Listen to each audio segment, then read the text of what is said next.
gentlemen, glad that you decided to join us today on the most cutting-edge, hardcore, in-your-face radio program in the world. Call us. I've never hardcore is really a but I told ladies understatement. It's true, I hire my body out for pay. The bottom line is we're having a big effect. I've gotten burned over Cheryl Teague's thanks to you. Raquel Welch. When I wind up in the hay, we are having a big effect against the New World Order crime syndicate. Jump on an open drawhead. And people are listening now more than ever because, as Dr. Montieff said earlier, so much of what we talked about many years ago has come true. And now people are ready to be awakened. They are ready to listen to us. Dr. Montieff, I want to get to what makes the New World Order tick, what their master plan is, who they really are at the bottom line. But before we do that, tell folks about your book, The Brotherhood of Darkness, and the toll-free number and website to get that. Well, Brotherhood of Darkness simply traces the origin of all of the movements. Basically, what they've done is they've tried to confuse it. And people will say it's the communists are behind what's going on. People will say it's the Council on Foreign Relations. But what we do is simply point out there are many organizations out there that have a common denominator, and that is to create a one-world government, a one-world religion, and bring about a one-world leader. And then, of course, the Brotherhood of Darkness tells you who's really behind the whole thing, and I don't want to give away the punchline, but it's an easy book to read, and I hope it has transformed the lives of many people.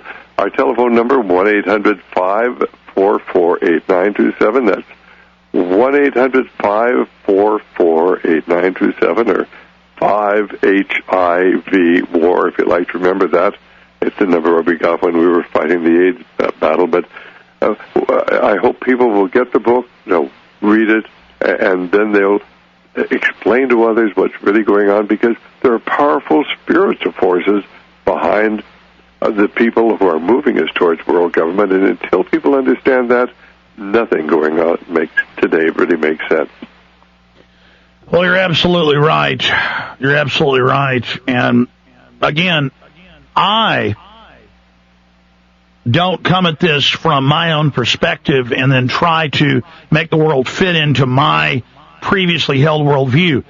I just covered the facts. When I first was waking up 15 years ago, we got on air 13 years ago, I was a lot more mainline. I didn't get into the fact that, the world leaders are devil worshippers.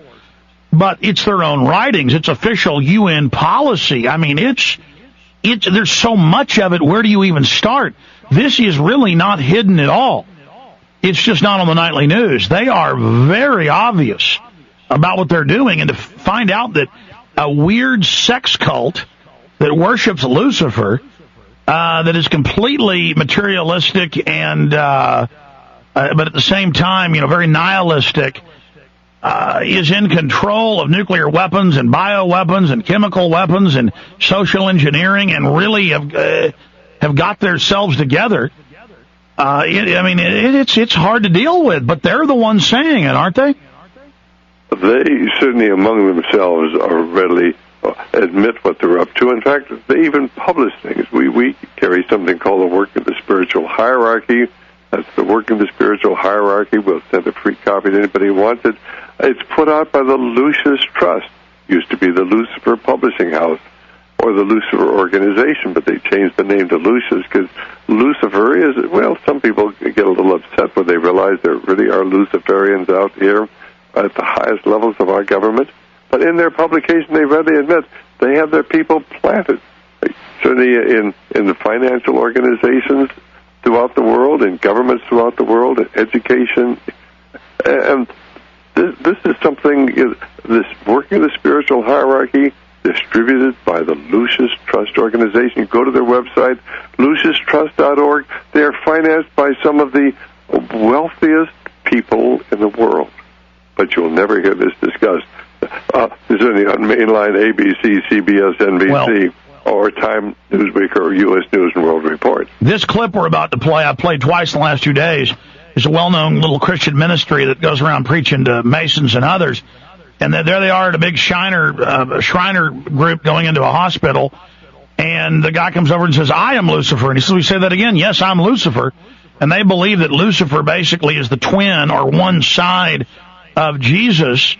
And then you even tell low-level Masons, and they just go, oh, no, that's not the case, because they don't know that even in the most prophetic official books of Masonry, but low-level Masons aren't supposed to read that they are possessed by Lucifer.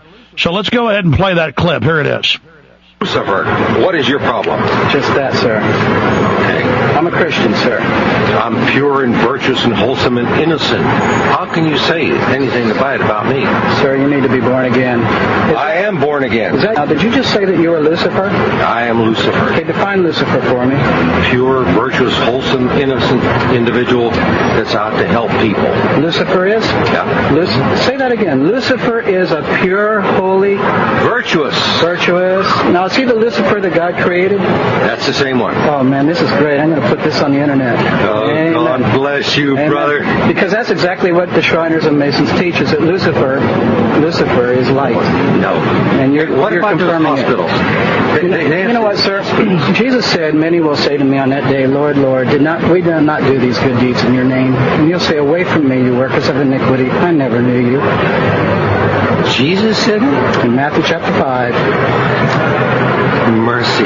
No. That's hard to believe. So you're a Christian and you don't know that. Actually. No, I really am. You are. Because I'm pure and virtuous. You're pure and virtuous. Okay, yeah. Mm-hmm. In other words, you're perfect without Jesus, right? No. Okay, tell me about Jesus. Who is Jesus? Well, he's my leader. Is he the Son of God? Yes, he is. Is he the only worshipful master? Yes. Have you ever been called worshipful master? No, because I've just been too busy. I've been working to help people. What like kind you. of work? Okay. Get out of here. See, this is what a Mason confesses, is that Lucifer is light. You heard? And the guy walks off with the rest of the Masons. And now, again, I've had a lot of family that are Masons. I'm not bashing them. The Founding Fathers, most of them were. They're not bad people, but the people at the top of the group try to get the best in society to join them, so they're in control of the good, active people. And that's just a fact, and that's certainly part of the Brotherhood of Darkness, isn't it, Dr. Montieff? It sure is. In fact, somebody sent me that clip this morning, and I watched it on YouTube, and we're going to post that, and I'm sure you have it as well. I don't know what the deal is, actually, or maybe I'm missing it. I've been asking my guys to post it for 3 days. John, send that to Paul Watson at prisonplanet.com and to Kurt and everybody else. I really want to get that. Send that clip, that YouTube link to them, please. That is so important, but people have to really understand, Alex, that this is part of the Gnostic religion. And you can go up, you can read this in the encyclopedia, or I'll send it to any of your listeners who want to get it. Give us a call. We'll send them pages from the Encyclopedia Americana, which explains that the Gnostics believe that there are two gods. One is Jesus Christ, and the other is Lucifer, and Lucifer is the real God. That's the one that they worship. And that's the one that'll give them power. Yeah, that's the one that'll give them power. That's the one that'll give them fame. That's one that will give them wealth. And this is what it's all about. And you can actually tap into that source, but you don't want to do it because it'll cost you your eternal soul. People do not really understand that there are people out here in our country today who say they worship God, but they worship a different God. And some of them are at the highest levels of our government. The Gnostic religion is simply a continuation of the ancient Kabbalah, which is a continuation of the Egyptian religion of the ancient mystery religions, and that's what Masonry and Rosicrucian. Listen, I grew up in a rich bedroom community of Dallas, Rockwall, Texas, where we were poor compared to everybody, and we were upper middle class. And, I mean, it was just a cult everywhere. Right. I mean, you'd be at somebody's mansion, some girl you're dating, and they're into the occult. You'd be taken to a party, and it'd be a cult thing, and I'd be like, I'm getting out of here. I mean, and it would be this group of friends, that group of friends. It didn't matter. Now, Austin isn't that bad, though. It's supposedly an occult center. It's mainly a white magic center, which is just as bad, but they're just not.